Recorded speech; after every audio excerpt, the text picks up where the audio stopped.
எந்த பக்கம் வந்தாலும் நீங்க என் கொடாரம் தீங்கு என்னை அணுகாது. துர்ச்சன பிரவாகம் சூழ்ந்திட வந்தாலும் துளியும் என்னை நெருங்காது.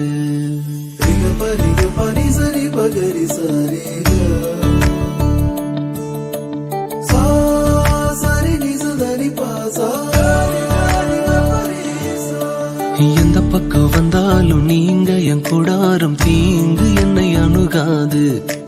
துர்ச்சன பிரவாகம் சூழ்ந்திட நின்றாலும் துளியும் என்னை நெருங்காது. சிறு வெள்ளாட்டு கிடை போல் கிடந்தே உம் நிழலில் என் தஞ்சம் கொண்டு